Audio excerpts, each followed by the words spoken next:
کھانا کھاتے وقت اس انداز میں کھانا کھانا کہ دیکھنے والا محسوس کرے کہ اس کو کھانے کی ضرورت ہے، یہ ہے عبدیت۔ دیکھنے والا محسوس کرے کہ کھانے کا محتاج ہے، دیکھنے والا محسوس کرے کہ خود کو کھانے کی طرف یہ رغبت والا سمجھتا ہے، یہ عبدیت ہے۔ ایک تو آپ کو عبدیت کی صفت پسند تھی، اس لیے اللہ رب العزت نے عبدی ہی یہ ذکر فرمایا۔ دوسری بات مولانا کاندھلی رحمۃ اللہ فرماتے ہیں، دوسری وجہ یہ ہے، ایک ہے رسالت اور ایک ہے عبدیت۔ رسالت کا مطلب کیا ہوتا ہے کہ پیغمبر خالق سے پیغام لیتا ہے، مخلوق کو پیغام دیتا ہے، اور خالق کے پیغام کی جگہ محل امر یہ اوپر ہے، اور جس مخلوق کے لیے پیغام آتا ہے مخلوق نیچے ہے۔ تو رسالت میں اوپر سے نیچے کی طرف پیغامات آتے ہیں، اور اب جو معراج تھا وہ اوپر سے نیچے کی طرف نہیں تھا۔ معراج کہتے ہیں عربی زبان میں سیڑھی کو، سیڑھی کو معراج کیوں کہتے ہیں؟ عرجا یارج عروجن کا معنی ہوتا ہے چڑھنا، اور سیڑھی یہ آلہ ہے چڑھنے کا، چڑھنے کی چیز ہے، اس لیے اس کو معراج کہتے ہیں۔ اور یہاں معراج میں اوپر سے نیچے نہیں آنا بلکہ نیچے سے اوپر جانا ہے۔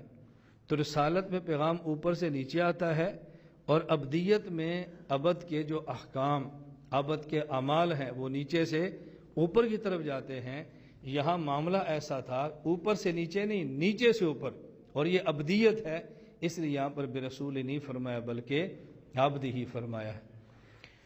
اور تیسری وجہ جو مولانا ادریس کاندھلی رحمۃ اللہ نے لکھی ہے، وہ فرماتے ہیں کہ رسول اکرم صلی اللہ علیہ وسلم کا یہ سفر اتنا عجیب تھا کہ آپ کا معتقد خام خواہ نبی پاک صلی اللہ علیہ وسلم کا معتقد ہونے کے باوجود مزید آپ کا عاشق بنتا ہے، تو ظاہری خدشہ ایسے ہے کہ کوئی بندہ نبی کریم صلی اللہ علیہ وسلم کا مختصر وقت میں اتنا طویل سفر دیکھنے کے بعد کہ آپ کی پوجا کرنے کی تیاری شروع نہ کر دے کہ حضور تو اتنے بڑے ہیں، ان کو پوجنا چاہیے، اتنے بڑے ہیں ان کی عبادت کرنی چاہیے۔ کوئی فرشتے کو پوجتا تھا، کوئی ستارے کو پوجتا ہے، کوئی چاند کو پوجتا ہے، اور کوئی سورج کو پوجتا ہے، کوئی بت بنا کے پوجتا ہے۔ تو لوگ چھوٹی چھوٹی باتوں پر پوجنا شروع کرتے ہیں۔